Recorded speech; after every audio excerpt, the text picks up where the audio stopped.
Hi, my name is Olivia, and I'm here to tell you the story of how my life turned out after I got my leg amputated. But before that, I think you should know about my past.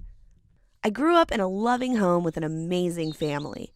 My parents doted on my brother and I. We were pretty close, and every weekend was either a road trip or a family vacation. I had the perfect circle of cool friends in school. It would be fair to say I had a perfect life until a major event took place. It was on a weekend when my family and I went on our usual road trip.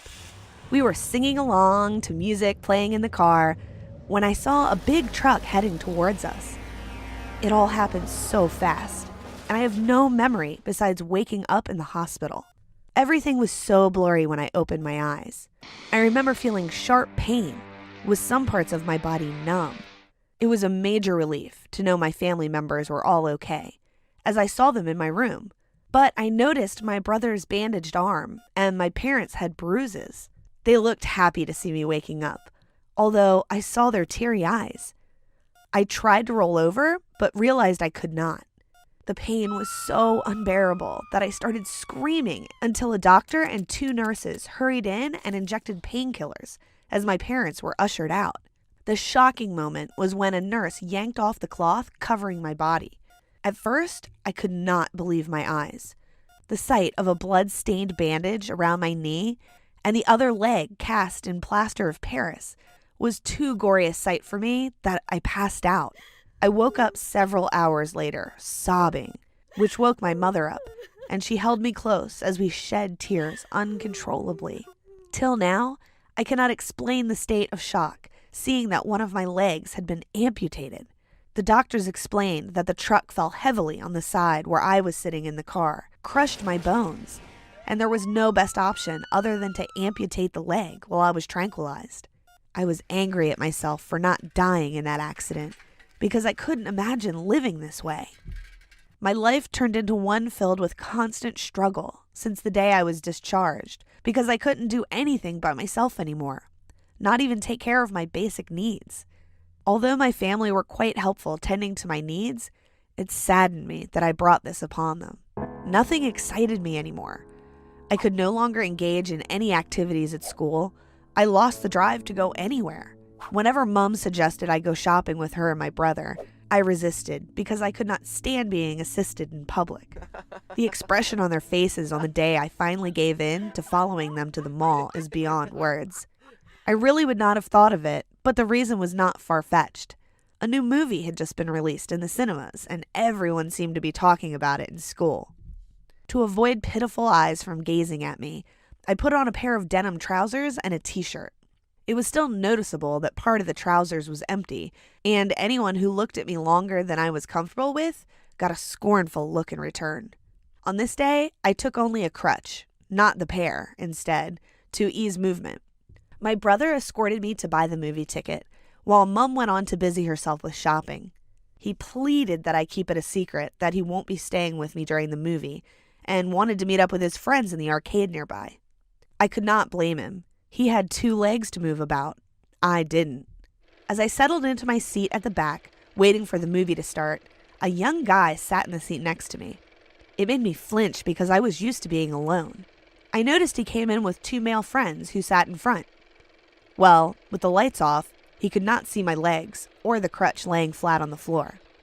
The movie was indeed worth the so many talks I already heard about it, and I was glad the villain was not defeated. Before the guy hurried out to join his friends, he told me his name was Adams and asked for my number. I was taken aback because we barely spoke during the movie, but stood before me saying he'd love to chat me up about the movie. I voluntarily gave him my digits, making a mental note to master his number without responding to any chatter calls. I was relieved when my brother returned to help me to my feet as we moved to the parking lot to join Mom. We were almost home when my phone buzzed repeatedly. I didn't want to answer several questions from Mom, so I picked up. I was accurate in guessing who the caller was. It was Adams.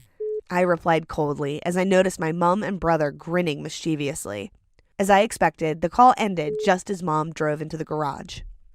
Days matured into months. I could not help but admire his pictures whenever he shared, or looked forward to his message pop up on my screen. Not a day passed without him asking when next we would see each other. Silly me. I even faked being at the mall at a time and made him wander through the shops. Deep down, I knew I liked Adams, but I was not so comfortable with him seeing me. I didn't want self-pity or be seen as a burden, but Adams never gave up. Every day he calls to check up on me, and few times he gets to speak with my brother, who intentionally hoots in the background. As we prepared for Thanksgiving dinner, Mom bought me a gown which I fell in love with at first sight. I was helped into it, and it looked so good as I made attempt to stand for a while. The house was beautifully decorated, and I had a weird feeling about all these preparations. We usually had friends and family visit, so it was no surprise to me when I woke up to hear voices coming from the sitting room on Thanksgiving. I could not wait to make a grand entrance in my gown. A text message popped on my screen from Adams, wishing me happy Thanksgiving. I resolved to see him after Thanksgiving Day because I could not bear keeping him in suspense or making him feel attached to me for no just reason. As I made my way to the kitchen, I saw Mom whispering to her two close friends who had come to celebrate with us about how fast I had grown. I was dazed the minute I entered the sitting room. Adams was right there, shaking hands with my brother. Then it clicked that they've been secretly planning all along. My face fell the instant I realized he was seeing me with crutches in hand, and I tried so hard to hold back the tears. Adam walked up to me and said he always knew about my amputated leg, and that he never thought of it as something that defined who I am. He thought it would be better not to bring it up because he didn't want to upset or embarrass me. Hearing these words broke me into tears, because my amputated leg was the only thing I could think of since the accident, to the point that I forgot I was much more than a girl with one leg missing. I was smart, kind, funny. I had an amazing family and people who loved me for who I am, and much, much more. I know it might be hard to believe what I'm about to say, but that day was the first Thanksgiving I truly felt thankful for everything I have.